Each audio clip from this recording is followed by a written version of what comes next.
视频的 P2 给大家带来命座提升。一命的第一个效果，进入战场时，伊芙琳立刻获得1500点宣享值。这个效果呢，在爬塔的时候非常好用，每一层都可以给我们回1500点的宣享值，可以让我们嘎嘎开大。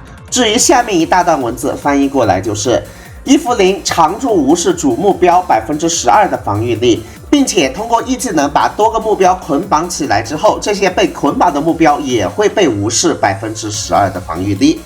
这一段是0命伊芙琳打出来的一个伤害，最后一段伤害是197938，而这一段是1命的伊芙琳，最后一段伤害是211651，并不算质的提升。1命的主要作用还是那个入场1500点的宣享值。接下来2命。2命有3个效果，第一个效果，伊芙琳攻击力提升15%，这个效果会把刚刚1命的211651提升到234343，也并不算质的提升。接下来我们来看2命的第2个效果，长按普攻把疗火值转化为疗所点时，将返还所消耗的疗火值，25秒内最多触发一次。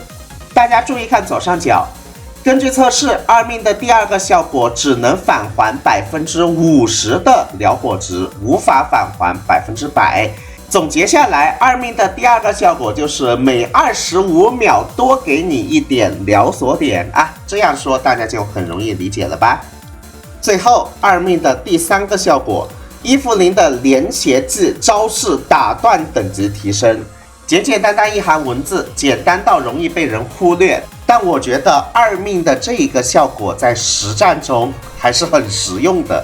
我们来看一下，在点2命之前，伊芙琳的连携技打断等级其实并不高，碰见这种非常硬的 BOSS 怪呢，是无法打断 BOSS 怪的攻击的。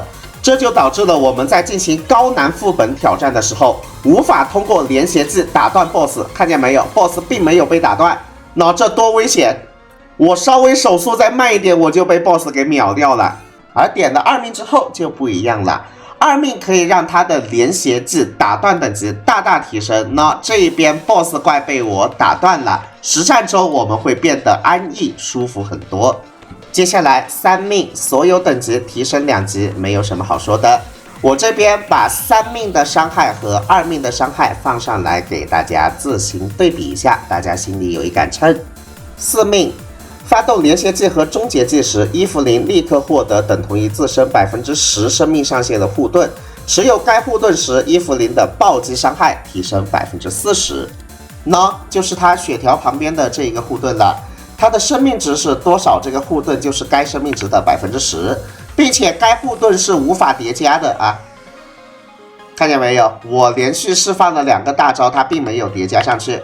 然后这一段是4命对比3命的一个伤害提升，大家可以参考一下。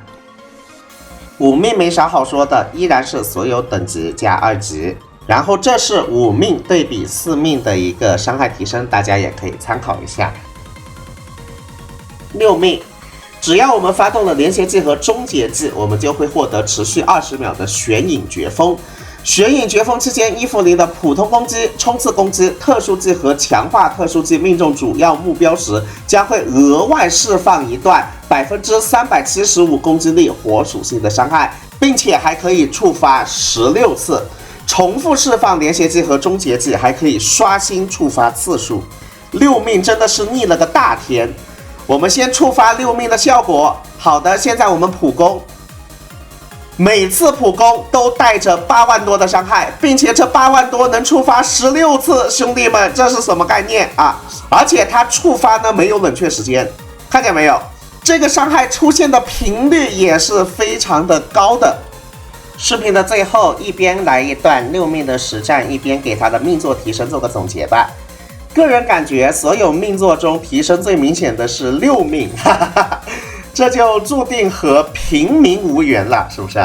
那除了6命以外呢，其他命座的提升，我个人感觉，如果你喜欢爬塔的话，可以抽一个1命；而如果你对爬塔不感冒的话，其实抽一个0命就够用了啊。对于新皮党来说，0+0强度如果满足不了你的话，可以优先考虑抽他一个专武，专武之后再去考虑命座。土豪玩家就给他点到6命就完事啦。